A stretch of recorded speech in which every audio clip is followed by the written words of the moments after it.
The moment I saw someone else's shoes on my desk, I knew everything was about to collapse. They were ugly sneakers, fake designer, streaked with dried mud like whoever owned them thought my workspace was a public bench.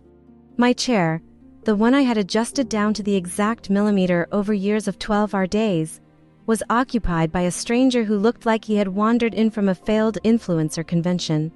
He leaned back like he owned the building, scrolling through his phone with the kind of confidence that only comes from never having earned anything in your life. He looked up at me, grinned wide, and said I must be Donna, like we were old friends. Then he added that his dad said I would be cool about everything. Before I could even respond, he lifted his phone, angled it toward himself, and snapped a picture while sitting at my desk.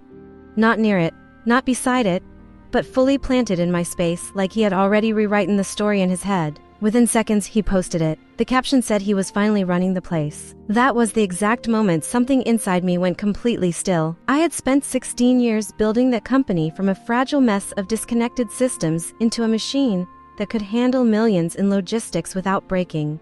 I had seen every type of executive walk through those doors, from smooth-talking visionaries who could not send an email without help, to quiet manipulators who stole ideas and rebranded them as strategy. None of them surprised me anymore. But this was different. This was someone who did not even pretend to understand the system. He was not faking competence or hiding behind buzzwords. He was openly careless, casually stepping into something he had no right to touch, and broadcasting it to the world like it was a joke. And still, I did not react. Not outwardly, because anger is loud, and loud people rarely win in situations like this. Control is quiet. Control is patient. Control waits until the exact right moment to move. Months earlier, while the rest of the leadership team celebrated funding rounds and toasted their future bonuses, I had been sitting alone reading the acquisition agreement line by line. I had highlighted a section buried deep in the document, a clause that most people would have skimmed past without a second thought. It was written in dense legal language, but the meaning was simple if you understood how power actually worked. Any public misrepresentation of authority during the acquisition process could trigger immediate termination of the deal. No negotiation, no second chances. Just an exit. When that man posted his picture from my desk, claiming control over something he did not understand, he did not just make a mistake. He activated a chain reaction he could not even see. I did not argue with him. I did not ask him to move. I did not explain anything. I simply turned around and walked out of the room. The office behind me continued as if nothing had happened. People typed at their desks, laughed near the break area, complained about deadlines.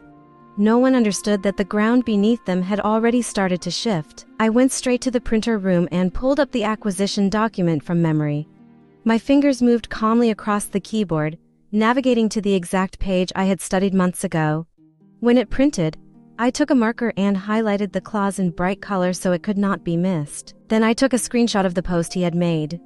It showed his face, my desk, the caption, the timestamp, and the location. Every detail was clear, undeniable, and permanent. I attached both documents to a single email. No greeting, no explanation, just evidence. The subject line was direct and impossible to ignore. I sent it to legal. Then I closed my laptop like I was sealing something shut forever. When I returned to my office, he was still there, feet up, completely unaware of what he had just done. I did not speak to him. I did not even look at him again. Instead, I picked up a small box and began packing a few personal items. A framed photo of my dog, a mug that had survived more meetings than I cared to remember, a flash drive containing years of system architecture history. That was all. I left everything else behind. As I walked out, someone from Human Resources asked if I was taking the afternoon off. I smiled and said something vague, something harmless. They nodded, unconcerned, and went back to their conversation. No one stopped me. No one asked questions. They did not know that the email I had sent was already working its way through the most sensitive parts of the company, setting off alarms in rooms I had never even stepped into. Outside, the loading dock was busy as usual. Trucks moved in and out, guided by schedules I had written years ago.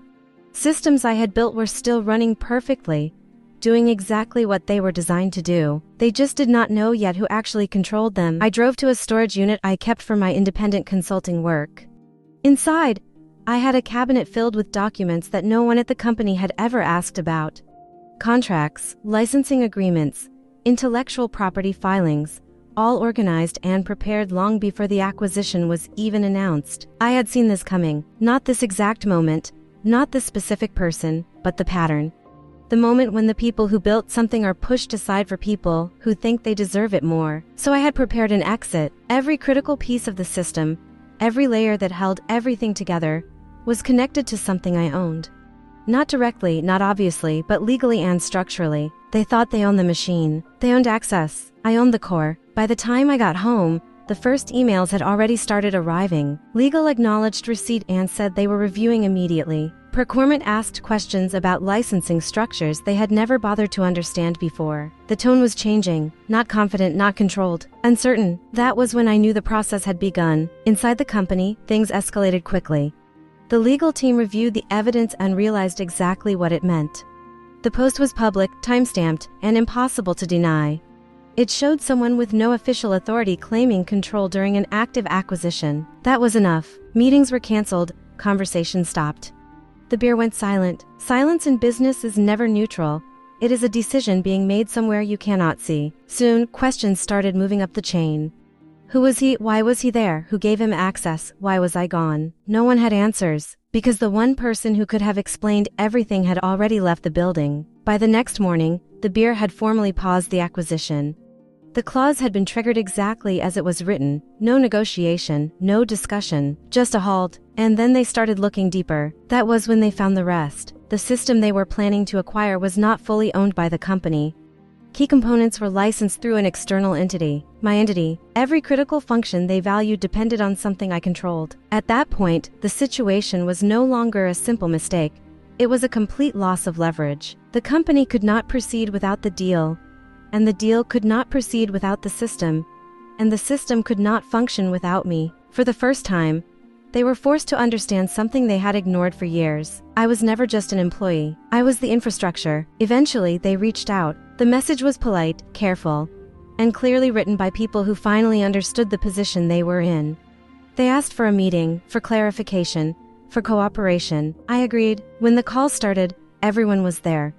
The board, the beer, the executives who had spent years overlooking what I did, they all sat quietly, waiting. They expected negotiation. They expected resistance. What they got was simplicity. The beer asked if I would be willing to license the system directly. I said yes. Then I gave my terms. The price was 3 times higher than before, and I wanted a permanent seat at the table, not as an advisor, but as someone with actual authority. There was no argument. There could not be. They agreed. Just like that, the meeting ended without celebration, without acknowledgement, without anything unnecessary.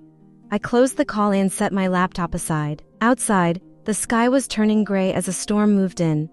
I made tea and sat by the window, watching the first drops of rain hit the ground. My phone kept lighting up with new messages, new offers, new opportunities from people who had suddenly realized my value. I did not rush to respond. I did not feel the need to prove anything. I had already done that. The company moved forward under new leadership. The people who caused the damage were removed quietly, their exits framed in polite language that hid the reality of what had happened. But the truth did not need to be announced. It was already understood. I never went back as an employee. I did not need to, because I was no longer part of the system. I was the system, and all it took to change everything was one moment, one post, and one email sent at exactly the right time.